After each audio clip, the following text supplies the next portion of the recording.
नमस्कार, मैं हूं आशीष चित्रांशी और आप देख रहे हैं the news launcher. Hot topic with Hemant Atri. Hemant ji को ले आइए स्क्रीन पर। स्वागत है हेमंत भाई आपका। आज महामानव का प्रकटोत्सव है। जन्मदिन कह के मैं सुबह से कई बार माफी मांग चुका हूं। जन्मदिन कह के हम लोग थंब वगैरह में लिख दे रहे हैं। वो दरअसल महामानव के जन्मदिन पर हाथ कांप जा रहे हैं, इसलिए वो जन्मदिन लिख दे रहे हैं गलती से।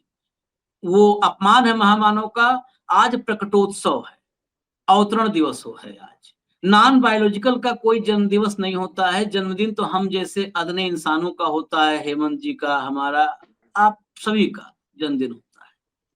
जो नॉन बायोलॉजिकल होते हैं वो प्रकट होते हैं। लेकिन इस प्रकटोत्सव पर जो इवेंट चल रहा है, उस इवेंट की पोल खुल गई है चारों तरफ से। चाहे अलग अलग सेलिब्रिटीज के आ रहे हैं ट्वीट्स, वो माई मोदी स्टोरी करके कुछ जो है चल रहा है, ट्रेंड करवाया जा रहा है। उसमें जो स्टोरीज आ रही हैं उसका एनालिसिस करेंगे हम। लेकिन उससे महत्वपूर्ण है प्रकटोत्सव पर मोदी जी की रैली, और रैली से पहले बंद कमरे में प्रैक्टिस। और बंद कमरे में जो प्रैक्टिस हो रहा था, मोदी मोदी का प्रैक्टिस, 90 सेकंड का वीडियो लीक हो गया। आप वो वीडियो देखिएगा, सतही तौर पर लगेगा इसमें क्या है, लेकिन उस वीडियो को समझिएगा कि जो आप देखते हैं सामने भीड़ में नारे लगते हुए और कहा जाता है देखिए वाइब्रेशन, देखिए क्या वाइब्रेशन है, साहेब की लोकप्रियता देखिए, लोग दिल से कैसे चीख रहे हैं, आवाज कर रहे हैं, नारेबाजी कर रहे हैं। वो सब बाकायदे प्रैक्टिस के बाद होता है। एनएसडी वाले भी उतना शायद प्रैक्टिस नहीं करते होंगे। नसरुद्दीन शाह से लेकर के, और ओमपुरी साहब तो अब नहीं है, उन सबको भी शायद इतने प्रैक्टिस से नहीं गुजरना पड़ा होगा, इतना प्रैक्टिस उन्होंने नहीं किया होगा अभिनय का, जितना ये भाजपाई मोदी के इवेंट के लिए प्रैक्टिस करते हैं। तो मैं सीधा कार्यक्रम शुरू करता हूं बिना किसी भूमिका के, और थोड़ा उल्टा चलेंगे। हम वीडियो 90 सेकंड वाला आपको दिखाएंगे, लेकिन सबसे पहले ज्यादा नहीं लिया है, सैंपल में एक दो लिया है, सैंपल ही दिखाते हैं। जनाब मोहम्मद सिराज डीएसपी, हमारे तेज गेंदबाज हैं, उन्होंने एक ट्वीट किया है, माई मोदी स्टोरी, देखिए हैशटैग नीचे, ऊपर देखिए क्या है। इन 2023 after our World Cup loss, Modi ji came to the dressing room and lifted our spirit with his words. A year later, when we won the T20 World Cup, he called to congratulate us. He stood by us in defeat and in victory. True inspiration. अब ये देखिए, ये कहानी, पहली बात तो इस कहानी में आपको लग रहा होगा क्या है, लेकिन अगला जब आप फोटो देखेंगे तो आपको समझ में आ जाएगा। दरअसल ये कहानी सिराज की स्क्रिप्ट नहीं है, ये स्क्रिप्ट कहीं और से आई है। बेसिकली जो आप देख रहे थे, ये सिराज की स्क्रिप्ट नहीं है, स्क्रिप्ट आई है और उस स्क्रिप्ट को पोस्ट किया गया है। ये हम कैसे कह सकते हैं? आपके मन में भी सवाल होगा, हम आपके मन के सवाल को भी समझते हैं कि कैसे आप कह दिए क्या आया है। अगले में पता चलेगा कि ये कैसे, जो माई मोदी स्टोरी है, ये माई मोदी स्टोरी को कैसे प्लांट किया गया है। जरा अब लाइए उसको, अब इससे रिलेट करिएगा। ये अगला जो आप देखेंगे वो विश्वनाथन आनंद, आपने नाम सुना होगा। ये भारत में शतरंज के शिरोमणि हैं और दुनिया में भारत का परचम लहराया है। विश्वनाथन आनंद चेस में वर्ल्ड चैंपियन रहे हैं, नंबर 1 प्लेयर रहे हैं। जब गैरी कास्परोव और अनातोली कार्पोव दो चेस के दुनिया के बड़े सितारे थे, उस दौर में विश्वनाथन आनंद ने गैरी कास्परोव को हराया। अनातोली कार्पोव और गैरी कास्परोव स्पोर्ट्स में चले जाएंगे, वो अलग अलग शतरंज में फेडरेशन में दो फाड़ हो गई थी, तो दोनों अपने अपने फेडरेशन में वर्ल्ड चैंपियन थे। और विश्वनाथन आनंद ने गैरी कास्परोव को हरा करके वर्ल्ड चैंपियनशिप, मतलब विश्व में नंबर 1 का खिताब जीता था। विश्वनाथन आनंद क्या लिखते हैं, पहले नीचे पढ़िए, ऊपर जहां आपको रेड एरो बाद में आएंगे। My Modi story, when I look back on my journey in chess, certain memories stand out, not just from the board but from life itself. One of those moments came from Gujarat years ago when I played in Ahmedabad during the national championship. I had a simple ritual. treating myself to a Gujarati thali. It was something I cherished, a small joy outside the game. I never imagined that one day this little detail of my life would be remembered and celebrated by none other than Prime Minister Narendra Modi ji. अब ऊपर आइए इसमें. ये विश्वनाथन आनंद की post है. इस post में ऊपर आइए साहब. हाँ, देखिए विश्वनाथन आनंद, मैं अगर पोस्ट करूं हेमंत जी के बारे में, तो मतलब हेमंत जी के बारे में मैं अपनी कहानी, अपना एक्सपीरियंस शेयर करूं, तो ऊपर मैं अपने में ही लिख दूं आशीष जी, आशीष चित्रांशी जी. ऐसा मुमकिन है? दरअसल ये कॉपी पेस्ट है. ये मुझे किसी ने मान लिया कि हेमंत अत्री की आज तारीफ करना है, आपको जो तारीफ कर दो, और मुझे किसी ने मैं जो है बना करके भेजा, एक पूरा टेक्स्ट मैटर बना के भेजा कि आशीष चित्रांशी जी, नीचे ये कंटेंट है, इसको आप पोस्ट कर देना, आशीष चित्रांशी जी ये कंटेंट.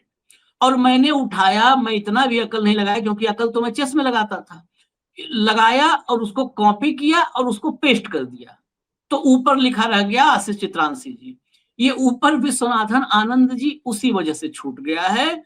विश्वनाथन आनंद जी के पास, वो सम्मानित हैं, इस देश के प्राइड हैं विश्वनाथन आनंद, लेकिन उनके पास किसी ने भेजा होगा ये, और उन्होंने हूबहू उठा पेस्ट कर दिया उसको.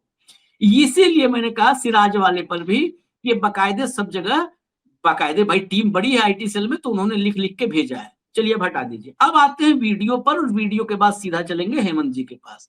वीडियो फुल ऑडियो में खोल दीजिए, चला दीजिए फुल ऑडियो. लेकिन हम लोग कैसे लगाएंगे, और ध्यान रखना एक एक बात पे रिस्पांस होना चाहिए. ताली कैसे बजनी चाहिए और तालियों की गड़गड़ाहट से स्वागत कैसे होना चाहिए. मोदी जी का जब मंच पे लोग कहेंगे कि मोदी जी अब मंच पर आने वाले हैं, एंकर बोलेगा, तालियां बजना शुरू हो जाएंगी और मोदी मोदी का नारा शुरू. जरा ताली बजाइए. ताली कैसे बजाते हैं आप लोग? अभी मजा नहीं आई. कुछ लोग बजा रहे हैं, कुछ लोग नहीं बजा रहे हैं. जरा जोरदार तालियां, 5 मिनट की तालियां देखे कैसे बजाते हैं. जोरदार तालियों के साथ स्वागत होना चाहिए. उसके बाद मोदी जी का नारा कैसे लगेगा. नारा मता लो. नारे के 2 तरीके हैं. एक तो एंकर, अरे नारा तो दिल से निकलता है, नारा तो अपने आप से निकलता है, फिर आप शुरू हो जाना. अब बदनावर में इतनी ताकत है कि जब आप बोलना शुरू करोगे तो बाकी तो बोलना शुरू ही कर देंगे. तो हमको आपको मोदी मोदी करना है. अब जरा 2 बोल के दिखाइए. मैं डायरेक्शन नहीं दूंगा, आप अपने आप से जरा नारा करके दिखाइए. बोलिए.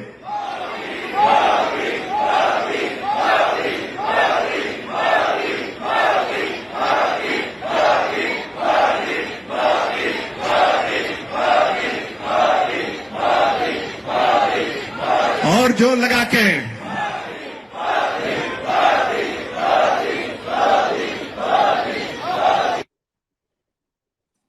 ये रिहर्सल का सेशन था. एंकर जब कहेगा कि अब माननीय प्रधानमंत्री, दुनिया के ब्रह्मांड के सबसे लोकप्रिय नेता आ रहे हैं, तो आपको क्या करना है, तालियां कैसे बजानी है, मजा नहीं आया दोबारा बजा के बताइए. फिर नारे कैसे, बीच में थोड़ा कट भी हुआ है उसमें, जब वो बता रहे थे 2 तरीके से नारे लगते हैं, वहां पे थोड़ा कट भी हो गया है जो वीडियो बाहर आई. तो कैसे लगाएंगे नारे, मोदी मोदी. जब बदनावर में इतनी ताकत है, जब आप लगाएंगे तो बाकी सब लगाने लगेंगे. ये एक हॉल में बिठा करके 200 लोगों को ट्रेंड किया जा रहा है. 200 मैक्सिमम होंगे, उससे कम ही हो सकता है, 100 150 हो, 100 सवा 100, 100 सवा 100 लोगों को ट्रेंड किया जा रहा है. यही 100 सवा 100 लोग जो गाड़ियों में भर भर के स्कूलों से आएंगे, स्कूलों में दिया गया होगा आदेश, स्कूलों से भर के आएंगे, मास्टर साहब लोग आएंगे, स्टूडेंट आएंगे, तमाम मतलब सरकारी कर्मचारी, आंगनबाड़ी, आशा बहू, जैसे बिहार में जीविका दीदी हैं, वैसे एमपी में होंगी कुछ जो है सहायिकाएं. जब उन सबको बसों ढोक लाया जाएगा तो मोमेंटम कौन बनाएगा, वो तो बेचारी सब वैसे आएंगे. तो ये मोमेंटम बनाएंगे. मोदी मोदी तो उसी में बैठे बैठे हो सकता है, उसी में वो लोग भी आ जाए, अपना एक आवेग में मोदी मोदी कर दो. नहीं भी करेंगे तो इतने तो करने वाले हैं कम से कम. ये माइक और कैमरे में इतना आ जाएगा, इतना पर्याप्त है डंका बजाने के लिए. डंका बजाने के लिए इतना पर्याप्त है. हेमंत भाई, ये 90 सेकंड का वीडियो क्या यही है नरेंद्र मोदी के उस दिव्य भव्य आभा मंडल के पीछे का असली सच? यही है, यही 90 सेकंड है। आशीष भाई नमस्कार, आपको सारे दर्शक साथियों को भी, और पूरे देश को, माननीय मोदी जी को, उनके सारे अंध भक्तों को सबसे पहले तो मोदी जी के प्रकाशोत्सव प्रकटोत्सव की बहुत बहुत बधाई। और उम्मीद है कि मोदी जी शतायु हो, दीर्घायु हो और स्वस्थ प्रसन्नचित रहे, ऐसी कामना करते हैं। आपने ये वीडियो दिखाया, इस वीडियो का एक पहलू आपने चर्चा की, इसके पीछे जो बिल्डअप है, इसके पीछे जो मेहनत है, जब रामलीला होती है उसकी रिहर्सल, उसका मंचन करने से पहले कितनी तपस्या लगती है, वो आपने दरकिनार कर दिया। ये आज से नहीं, अभी से नहीं, इसका एक पूरा फ्लो ऑफ इवेंट होता है। इसकी शुरुआत कल आपने जिक्र किया, आपने ट्वीट दिखाया, मैं चाहूंगा एक बार फिर दिखा दें उसको, जो मोहम्मद सिराज का ट्वीट है। वो ट्वीट नहीं है, उस ट्वीट के साथ एक 100 सेकेंड का वीडियो भी है। और ये बिल्डअप कल रात को 8:58 से शुरू हुआ। और किससे शुरू हुआ? मोहम्मद सिराज से। कौन है मोहम्मद सिराज? Indian cricketer. और वो क्या बता रहे हैं कि 2023 में मोदी जी के वर्ल्ड कप लॉस के बाद हमारे कमरे में कैसे आए और हमारी जो लिफ्ट भावनाएं थी उनको दोबारा से लिफ्ट किया, और उसके बाद फिर 2020 में जब हमारी जीत हुई तो उसके बाद सब कुछ क्या हुआ। तो बेसिकली एक युवा वर्ग को जोड़ने के लिए, और मोहम्मद सिराज कौन है ये मुझे आपको बताने की जरूरत नहीं है, एक पर्टिकुलर समुदाय जो भाजपा और संघ के लगातार निशाने पे रहता है, एक बहुत दूसरे उसमें, तो उसको हटा दीजिए आप। उन्होंने कल शुरू किया ये कार्यक्रम रात को 8:58 पे। उसके बाद आपने दिखाया विश्वनाथ आनंद जी, शतरंज के विश्व चैंपियन, भारत के गौरव, सारी बात, वो विशेषण आपने प्रयोग कर दिए, नीड नॉट टू रिपीट। उसके बाद उनको वो भेजा गया, तमाम और भी सेलिब्रिटी किसी का नाम लेके उसको अंधभक्त साबित हम क्यों करें, उस ट्वीट सबने देख लिया, सबको पता लग गया कितने विद्वान हैं हमारे जो ब्रांड एम्बेसडर्स हैं दुनिया भर के। तो उन महोदय को मैसेज जैसे मैंने लिखा कि फॉर आशीष चित्रांशी जी, तो आशीष चित्रांशी जी जोश में आ गए, उन्होंने उसको कॉपी किया, पेस्ट किया, छुट्टी करी। अब वो उसको ठीक करके दोबारा से लगा दिया गया है। मिलियंस फॉलोवर मोहम्मद सिराज के थे, उसके 1.2 मिलियन जब मैं और आप बात कर रहे हैं, उस वीडियो को लोगों ने देख लिया, तो बस काम हो गया अपना। 12 लाख लोग थोड़े तो नहीं होते, देख लिए, purple sorted out. Vishwanath Anand का एक अपनी अलग जेनिटरी है, वो भी सॉर्टेड आउट। अब आप असली तपस्या को देखिए, जो आपने 90 सेकंड का वीडियो दिखाया, ये इंदौर का है। और ये कोच कौन है ये जानकर आप हैरान हो जाएंगे। ये मध्य प्रदेश भाजपा के प्रभारी है डॉक्टर महेंद्र सिंह। ऐसी बढ़िया ट्यूशन, ऐसी बढ़िया कोचिंग अगर आपने दी होती, मैंने दी होती, तो आज हम किसी लायक होते। ठीक, हम भाषण नहीं दे रहे होते यहाँ पे, उसके अलावा कुछ कर रहे होते। आप देखिए किस तरीके से अंधभक्त बनाने की फैक्ट्री चलाई जा रही है दरवाजे के पीछे, पूरे के पूरे सैकड़ों। ये इंदौर का सीन है आज का ही सीन। आज आपको पता है मोदी जी का प्रकाशोत्सव है, तो वहां पर धूमधाम से, उस तरीके से वो नहीं बढ़ाते, लेकिन धूमधाम से प्रोपेगेंडा जरूर किया जाता है। और हर चीज में अगर आप देखेंगे मोदी जी का 2002 से आज तक का जो एक उनका अचूक मंत्र है, उसका नाम है प्रचार, प्रचार और केवल प्रचार। प्रचार के अलावा कुछ भी होता आप बता दीजिए। मोहम्मद सिराज से शुरू हुआ, विश्वनाथ आनंद, तमाम क्रिकेटर और सारा। तो इसमें अगर आप कॉपी पेस्ट में दिमाग लगाएंगे, फिर आप अंधभक्त कैसे रह जाएंगे? अंधभक्त का मतलब क्या समझते हैं आप? हाँ, उठाया। और अंधभक्त की अपनी एक क्वालिफिकेशन है, और वो क्वालिफिकेशन क्या है कि दिमाग का स्विच ऑफ है और वो ऑन होने की गुंजाइश नहीं बची है। जो ऑन होने की गुंजाइश, पहले भक्त बनता है, भगत से आगे अंधभक्त बनने के लिए स्विच का कनेक्शन कटवाना पड़ता है, फिर वो अंधभक्त हो जाता है। तो ऐसा एक पूरा वर्ग तैयार किया गया है। उसके अंदर अपने विश्वनाथ आनंद ने भी तमाम तरह की ये चीज की, और जो माननीय डॉक्टर महेंद्र सिंह कर रहे हैं, वो अपने आप में एक सफल कोचिंग क्लास का उदाहरण है। जितने भी जो टेक गुरु हैं दुनिया भर के हैं, उनको ये सिखाना चाहिए अपनी क्लास में। महेंद्र सिंह की वीडियो यूज करनी चाहिए कि कैसे किसी इवेंट का बिल्डअप करके, उसका मोमेंटम बढ़ा करके, और उसको किस तरीके से पीक पे ले जाना है, पीक पर। ये जो आपने देखा ना, ये कितने दिनों से गायब हो गया था, ये काम मोदी मोदी मोदी, बहुत दिनों से गायब था ये। लेकिन आज चूंकि जन्मदिन है, तो उसके लिए ये इवेंट का इंटीग्रल पार्ट करना जरूरी है। तो वैसे तो कैमरा घूमेगा नहीं स्टेज से किधर, क्योंकि स्टेज से अगर कैमरा घूम गया तो भीड़ का पता लग जाएगा। लेकिन जब ये मोदी मोदी करेंगे तो नैरो एंगल में उसको शूट किया जाएगा, और बाकी काम फिर जो आपके पोमेरियन है नोएडा, लश्कर नोएडा वाले, बाकी काम वो करेंगे कि मोदी का 11.25 साल के बाद जलवा कायम, और मूड ऑफ द नेशन भी कर सकता है एक आधा दुर्दांत, तो वो सारी चीजें फिर उसका बेस बन जाएंगे। ये चीज आपको देखनी पड़ेगी। बाकी राजनीतिक दलों को भी सोचना होगा कि वो मोदी से कंपीट करेंगे कैसे। मोदी के पास आज जो कुछ है भाई, उसको देखिए आप। मोदी के पास सत्ता है, नंबर 1। सारी की सारी एजेंसियां हैं, कंप्लीट न्यायपालिका है, तो न्यायपालिका में भी कोई बहुत लंबी चौड़ी दिक्कत बची नहीं। सारे के सारे जो लोकतंत्र के स्तंभ थे आज उनके एब्सोल्यूट और कंप्लीट कंट्रोल के अंदर है। और उस सब में छौंक लगाने का काम कौन करता है? लश्कर media.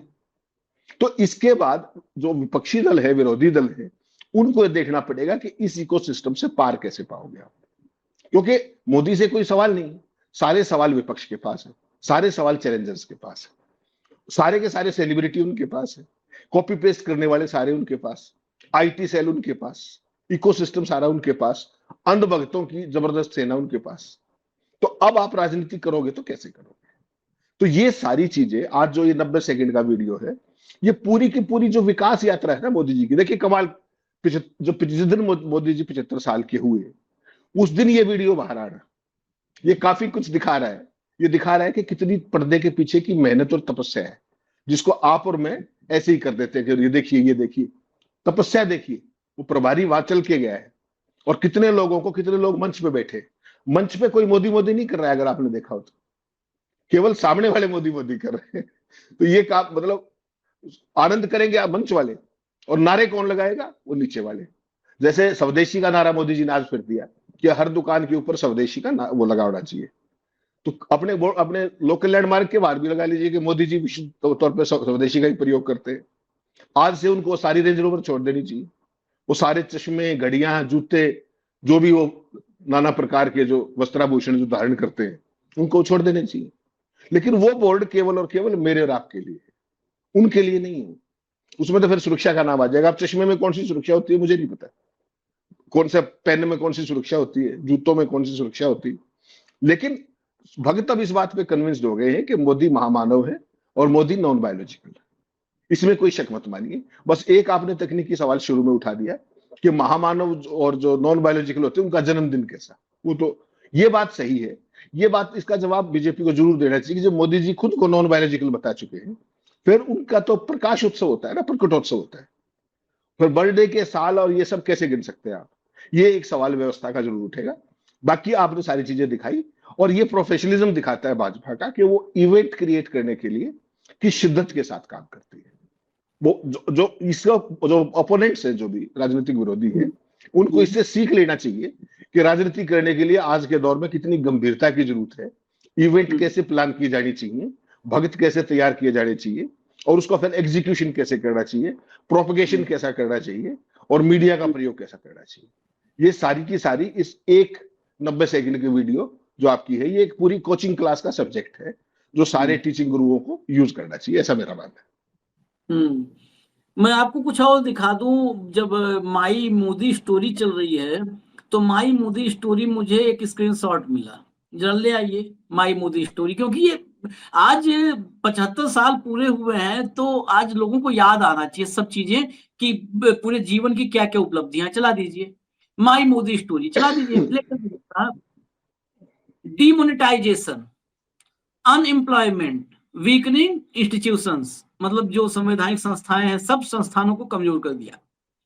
Farmers betrayal, chronic capitalism, electoral bond, ये याद होगा ना सब आपको। गोदी मीडिया, इस पे तो ध्यान रखिएगा, अभी आगे बता रहा हूं। Manipur, casteism, communalism, failed foreign policy, terror attacks, ये कम गिनती करवा पाए हैं। ये मल्लिकार्जुन खड़गे के पुत्र प्रियांक खड़गे ने अपनी माई मोदी स्टोरी शेयर की है, तो वो हम अभी दिखा रहे हैं आपको। इसी बीच मुझे याद आ गया, क्योंकि मैं थोड़ा थोड़ा तो देख ही रहा हूं कि क्या चल रहा है, ज्यादा नहीं देख रहा, लेकिन एक्स पर देख रहा हूं। एक वीडियो बीजेपी उत्तर प्रदेश ने शेयर किया है, बीजेपी उत्तर प्रदेश ने, आप भी वक्त मिलेगा देखिएगा। वो अमीश देवगन की, वो भूल जाते हैं कई बार। अमीश देवगन एक एंकर हैं, मतलब विश्वविख्यात एंकर हैं, बहुत बड़े एंकर हैं। तो जो है, माफ कीजिएगा आशीष भाई, कुख्यात कहिए, विख्यात नहीं। नहीं, वो आदमी समझ ही जा रहा है आजकल, समझ जाता है, दर्शक समझ जाते हैं। तो वो जो है, उनका वीडियो भाजपा ने शेयर किया है, जो उन्होंने चैनल पर अपने प्रोग्राम किया है, वो सत्य और फैक्ट और क्या क्या करके कुछ भी है। उसमें जब मैं सुना तो मेरी इतनी क्षमता थी, मैं अपनी क्षमता बताऊं, वो 60-70 सेकंड में शुरू का सुन पाया बस। इसके बाद मेरी क्षमता जवाब दे गई।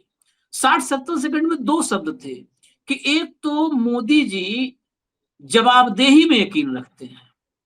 बताइए, अगर इतनी बेशर्मी से झूठ बोला जाए, जिस व्यक्ति ने आज तक जवाब ही नहीं दिया किसी को, वो व्यक्ति जवाबदेही में विश्वास रखता है।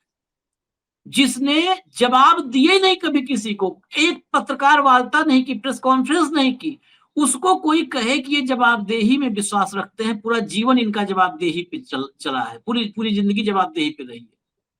और मैं बताऊं, फिर थोड़ा आपत्तिजनक हो जाएगा, लेकिन मैं इशारों बता दूं, उन्होंने अपने जीवन में जब प्रधानमंत्री पहले मुख्यमंत्री, और उससे पहले चले जाइए प्रारंभिक जीवन में, जब जन्म लिए होंगे, शादी ब्याह, उन्होंने अपने जीवन में किसी के प्रति उनकी जवाबदेही नहीं रही। जो जिसकी जवाबदेही होती है, वो किसी को भी अगर जीवन में किसी को भी छोड़ता है तो जवाब देता है, बिल्कुल जवाब देता है। तो उनकी जवाबदेही किसी के प्रति नहीं रही है, और बता रहा है एंकर कि ये पूरे जीवन जवाब दे रहे हैं। दूसरी चीज उसमें मैंने सुनी कि जन्म की तारीख बताया कि 17 सितंबर 1949 और में जन्मे थे, जैसे बताया जाता है ना कि और इस भगवान राम नवमी को और कृष्ण जी इस दिन जन्मे थे, अष्टमी को। तो वैसे ही इस तारीख को जन्मे थे, और आज ये तारीख है। तब से लेके आज तक मोदी जी का जीवन पूरा खुली किताब है। बताओ, एक डिग्री तो बंद है, आज तक खोला नहीं हो, खुली किताब पूरी जिंदगी है। जो व्यक्ति अपने जीवन में शुरुआती दौर के हलफनामों में यह नहीं बताया कि वो विवाहित है, किसकी जिंदगी खुली किताब बताई जा रही है? मैं अपना मैरिटल स्टेटस अपने जीवन के 3/4 हिस्से में छिपा के रखूं, और मैं कहूं मेरी जिंदगी खुली किताब है, तो क्या करना चाहिए मेरे साथ? क्या करना चाहिए आप लोग बताइए। मैं यहां बैठ करके ज्ञान दूं, जो है सब पर, फिलॉसफी और हिस्ट्री और ज्योग्राफी पर, मुझसे कोई पूछ ले भाई साहब कहां तक पढ़े हो, डिग्री दिखाओ, उस पढ़ाई के बाद क्या किए, उसका कोई सबूत दिखाओ। जैसे मैं कई बार कहता हूं कि मैं इतिहास का विद्यार्थी हूं, मैंने यूपीएससी में मेरा जो है ये सब्जेक्ट था, फर्स्ट ऑप्शनल था। तो अब कोई मुझसे पूछ ले, तो मैं इसीलिए, जब इसको कहते हैं ना खुली किताब, तो मैं बड़े दिन तक आपको बताऊं, जब यूपीएससी जो भी लोग दिए होंगे उनको पता होगा, अब तो पैटर्न वगैरह बदल गया पिछले समय में, पहले जो पुराना पैटर्न था हो सकता है अब भी हो। तो जब आप प्रीलिम्स पास करके मेंस देने, बहुत सारे लोग हैं जानते होंगे, खासकर हमारे उत्तर प्रदेश बिहार में तो बहुत यूपीएससी की तैयारी करने वाले बच्चे होते हैं। जब प्रीलिम्स पार करके आप मेंस में जाते हो, तो भारत सरकार का राजपत्र इतना मोटा सा आता था, अभी भी शायद आता होगा, वो भारत सरकार का राजपत्र लिखा होता था। समझिए उसका वैल्यू कितनी होती थी। तो मैंने 15 बरस से ज्यादा, शायद अभी भी कहीं पढ़ा हो, 15-20 बरस मैंने रखा कि जो है कभी घर में पत्नी बच्चे कभी ताना मारे कि अरे पत्रकार बन गए, हम लोग का भी जीवन कष्टकारी किए, तो दिखा देंगे कि देखो भाई पत्रकार कहां से आके बने, क्या किए। तो जो व्यक्ति कहे जीवन खुली किताब हो, कहे डिग्री नहीं दिखाएंगे, डिग्री दिखाने के लिए वो कोर्ट चला जाए, जज साहब से गुहार लगावे, और वो कहे कि हमारी जिंदगी खुली किताब है, उसके लिए एंकर कहे। इससे बड़ा मजाक कुछ हो सकता है हेमंत भाई? नहीं, ये मजाक आपको लगता है, ये भक्ति का चरम है। इसका दूसरा रूप देखिए ना। नहीं, आप आशीष भाई देखिए, थोड़ा सा भक्ति के, कभी कभी भक्तों की भी उन पर रहम किया कीजिए ना। आप 24 घंटे तर्क पे आ जाते हैं। ये दौर मैंने आपको कई बार कहा है, आपको और मुझे ट्रेनिंग पर चलने की जरूरत है। तर्क का दौर नहीं है, ये कुतर्क का दौर है, ये मिथ्या का दौर है। तो यहाँ पर जो भक्त और भक्तों के जो ये ब्रॉडकास्टर्स कहते हैं, वही सच है। अब जैसे आप जन्मदिन मना रहे हैं, 17 सितंबर 1950 बताया मोदी जी का ऑन रिकॉर्ड, लेकिन उनका एक सर्टिफिकेट के अंदर यही जो जन्म तिथि है, ये 29 अगस्त 1949 भी, जो आपने सवाल उठाया उनके जवाब दे देता हूं। उनके एक कॉलेज के सर्टिफिकेट में 29 अगस्त 1949 भी है, और आज क्या है, 17 सितंबर। तो ये किस बेसिस पे मनाया जाता है? 17 सितंबर 1950 का। इसके ऊपर जो विपक्ष के नेता हैं गुजरात विधानसभा में, वो बाकायदा सबूतों के साथ शक्ति सिंह गोहिल ने इसको पेश किया, बाकायदा विधानसभा के अंदर। तो कार्रवाई का हिस्सा कोई चाहे तो देख सकता है। उसके बावजूद भी मोदी जी पारदर्शी, 17 सितंबर मान लिया उन्होंने, वो अगस्त वाला छोड़ दिया, उनकी मर्जी है। महामानव है, कुछ भी कर सकते हैं। तो जब चुनावी हलफनामा में जब आप देते हो, चुनावी फार्म भरते हो आप, नॉमिनेशन जिसको आप कहते हैं, उसमें जन्मतिथि का कॉलम होता है, तो आपको उसमें जन्मतिथि लिखनी होती है। तो मोदी जी ने उसमें क्या लिखा? उसमें जन्मतिथि नहीं लिखी, उसमें अपनी उम्र लिखी। तो इतने पारदर्शी है वो। आपको फिर भी आपत्ति है? पहले शादी के कॉलम में 2002 से लेकर के 2014 तक उन्होंने जितने भी नॉमिनेशन भरे, जितने भी आप निकलवा के देख लीजिए, ऑनलाइन अवेलेबल है, ऑनलाइन, सब के अंदर शादी का जो कॉलम था उसको खाली छोड़ देते थे।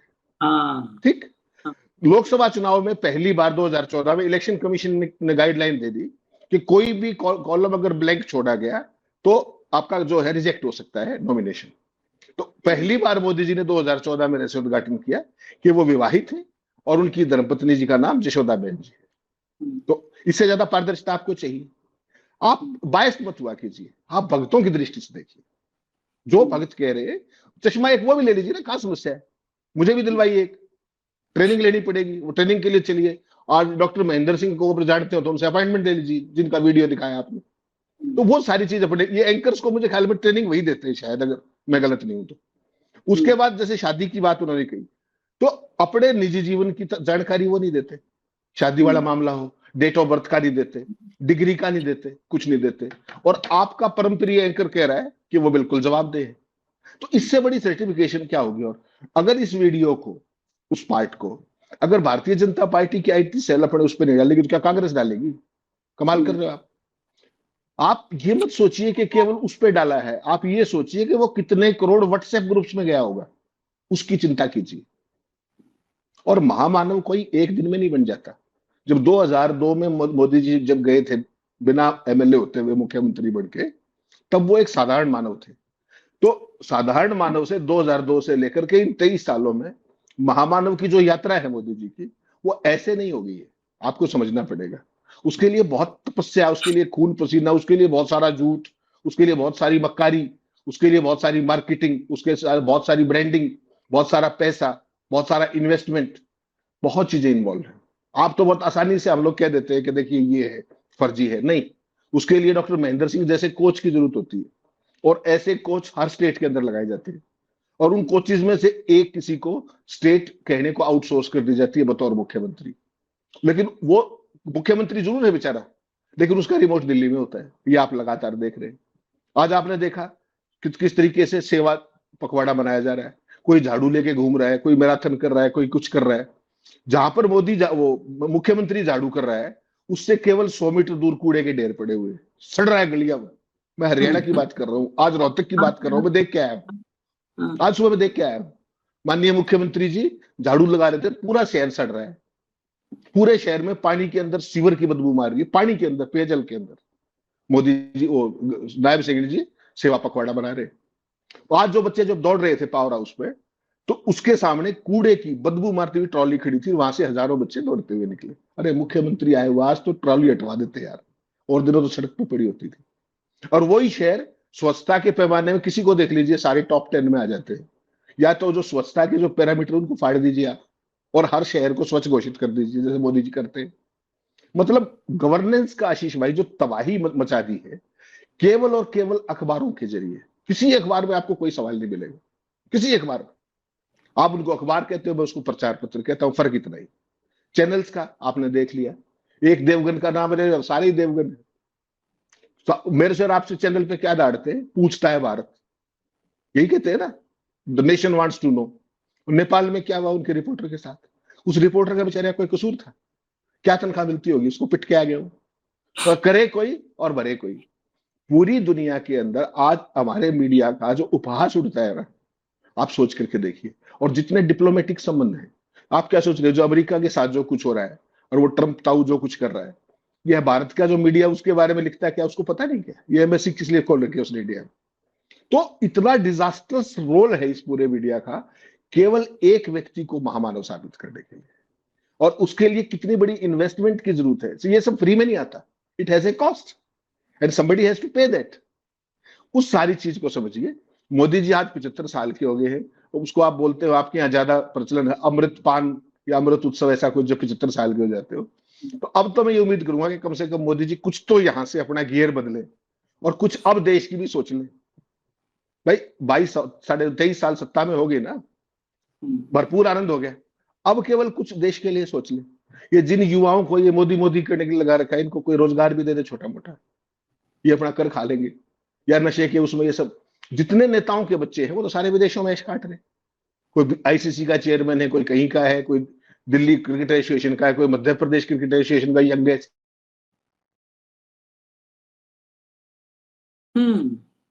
सब रोजगार, सबका सेटलमेंट हो चुका है, सबको रोजगार मिल गया है। नेटवर्क फंसा हुआ है, हेमंत जी का आ जाए तो क्लोजिंग कर लेंगे, लेकिन उससे पहले जब तक नेटवर्क प्रॉब्लम है तब तक मैं जरा एक और स्टोरी दिखा देता हूँ। एक स्टोरी देख लीजिए चलते चलते, माई मोदी स्टोरी। ये लाइए भैया फटाफट माई मोदी स्टोरी दिखा दीजिए। तो ये माई मोदी स्टोरी देखिए, ये विंग कमांडर अनुमा आचार्य का है। आप इनको टीवी वगैरह बैठे हुए देखते होंगे प्रवक्ता के रूप में। वायुसेना में विंग कमांडर रही अनुमा आचार्य के एक 2009 के गुजरात दौरे ने उन्हें तब मोदी से इतना प्रभावित किया कि उन्होंने प्रधानमंत्री से मुलाकात की। 2009 में ये गई थी विंग कमांडर अनुमा आचार्य गुजरात। मोदी से इतना प्रभावित किया कि उन्होंने प्रधानमंत्री से मुलाकात की और उनकी पार्टी के लिए काम करने का सोचा, लेकिन कुछ ही समय के भीतर पार्टी के अंदर का तानाशाही भरा माहौल और काम करने के तरीके से उनका मोहभंग हो गया। जानिए विंग कमांडर आचार्य की मोदी फैन से मोदी आलोचक बनने की कहानी। और ये नीचे जो लगा है इसको पढ़िएगा, प्रदेश टुडे हेडलाइन, एयरफोर्स की पूर्व अफसर को बिना पूछे बनाया कार्य समिति सदस्य। पूछा भी नहीं और कार्य समिति में डाल दिया, पूरी कहानी इसमें है। तो एक ये मोदी स्टोरी मैंने खाली कहा कि आपको बता दें। दरअसल सेलिब्रिटीज जितने हैं, सुनील गावस्कर से तेंदुलकर तक, श्रीकांत से पीवी सिंधु तक, सभी सेलिब्रिटीज ने आज डाला है पोस्ट। अब बताइए, मैं आपको एक एग्जांपल बताता हूं ये कैसे होता है। ऐसा नहीं होता है कि सारे सेलिब्रिटीज एक दिन फिक्स है उस दिन सब करेंगे पोस्ट। इसमें बहुत तर्क कुतर्क वाली बात नहीं है। मैं बताता हूं होता क्या है। हम लोग चैनल चलाते रहे, इलेक्ट्रॉनिक मीडिया का हिस्सा रहे। सौभाग्य से एक दो चैनल मेरे द्वारा लॉन्च किए हुए भी हैं, आज भी एक आध चैनल उसमें चल रहे हैं। तो जब चैनल लॉन्च करना होता है तो जो है प्री लॉन्चिंग तैयारियां होती है, उसमें एक ये तैयारी होती है, जब माइक आईडी बन जाती है, इस पे चैनल का नाम लिखा होता है, वो लेकर के लगाया जाता है जो शुरुआत में रिपोर्टर रखे जाते हैं उनको। और अलग अलग पॉलिटिकल एक लिस्ट बनती है, हम लोग भी लिस्ट बनाते थे पॉलिटिकल की, इस पार्टी की ये नेता, इस पार्टी के नेता, जो प्रोमिनेंट फेसेज हैं पॉलिटिकल, उन सबके 20, 25, 30 शुभकामना लेके आओ, शुभकामना जाओ लेके आओ। तो वो आपने सुना होगा चैनल लॉन्चिंग में चलता है एक फिलर, जैसे ही फिलर होता है उसको फिलर बोलते हैं, चलता है फिलर। हर न्यूज के बाद ब्रेक में आता है, फला चैनल आया देश में के समस्याओं को दिखाएगा, समाज का आईना बनेगा, इसको मैं शुभकामनाएं देता हूँ। तो वो सारे पॉलिटिकल प्रोमिनेंट फेसेज होते हैं। फिर सेलिब्रिटीज, बॉलीवुड के सेलिब्रिटीज, चैनल का जो लेवल है, जितने बड़े पैमाने पर लॉन्च हो रहा है उतना बड़ा ये सब इवेंट होता है। तो उसमें जाओ तो फलाने के ले लो, अनुपम खेर का की बाइट ले लो, इनकी वो शुभकामना संदेश। फिर स्पोर्ट्स में सेलिब्रिटीज, ये लिस्ट बनती है बाकायदे। जब ये नजर आया मुझे तो यही लगा कि ऐसे ही लिस्ट बनाई गई है और सबको दिया गया है कि ये लो तुम्हारे जीवन से जुड़ा ये मैटर है, इसको डाल दो। और इस बात को विश्वनाथन आनंद वाली पोस्ट से प्रमाण मिल गया, मतलब प्रमाणित हो गया उस पोस्ट से कि ऐसा ही हुआ होगा, ऐसा ही हुआ है। लेकिन एक बस आखिर में एक लाइन, अमित शाह की जो स्टोरी है माई मोदी स्टोरी, वो सबसे छोटी है, सबसे छोटी। मैं लगातार देख रहा हूं, दिखाएं क्या, पढ़ के बता देता हूं। अमित शाह ने माई मोदी स्टोरी में लिखा है, राजकोट की यात्रा का वह प्रसंग जब मोदी जी ने यह संवेदनशील सीख दी कि संगठन में स्वयं से पहले कार्यकर्ताओं का ध्यान रखना चाहिए, उनकी वो सीख आज भी मेरे जीवन का अभिन्न हिस्सा बनी है। आज तक मतलब अभिन्न हिस्सा है। बस इतना है, 4 लाइन का जो है 4.5 लाइन का उनका माई मोदी स्टोरी जो उन्होंने लिखा है। मोबाइल की स्क्रीन पर 4.5 लाइन, अगर उस पे जाएगा कंप्यूटर की स्क्रीन पर तो शायद एक ही लाइन में खत्म हो जाए। मोबाइल में से पैसे होता है तो 4.5 लाइन में उनका ये जो है माई मोदी स्टोरी है। इसके पीछे मुझे ऐसा नहीं है कि कोई मैं इसमें स्टोरी निकाल रहा हूं कि दोनों मतभेद है। मैं इतने बस समझ पा रहा हूं कि अमित शाह ने अपने ऊपर बहुत कंट्रोल रखा है, क्योंकि अगर इसके अलावा कोई स्टोरी लिख देते तो सोचिए कौन कौन सी स्टोरी लिखते। इसलिए उन्होंने इतने में समापन कर दिया, क्योंकि अमित शाह से ज्यादा स्टोरी, माई मोदी स्टोरी किसी के पास नहीं है। इसीलिए उन्होंने 4.5 लाइन में समाप्त कर दिया, कहा जाओ इतने में यार इवेंट आज का पूरा। अगर कहीं गलती से मान लिया भावनाओं में बह गए, जैसे हम लोग बह जाते हैं, और अमित शाह ने लिखना शुरू कर दिया, तो रोकने के लिए 4 आदमी कहना पड़ेगा, भाई साहब रोक दो, कलम रोको। इतनी स्टोरीज हैं और बहुत बहुत प्रचंड स्टोरीज होंगी। तो बस इजाजत दीजिए हमें, और बाकी सभी भक्तों को मैं एक बार अभिनंदन करता हूं, जिस मेहनत से वो लोग प्रैक्टिस करते हैं, रिहर्सल करते हैं, उसके लिए उनका अभिनंदन है, स्वागत है। धन्यवाद हेमंत भाई, बहुत बहुत धन्यवाद। नमस्कार।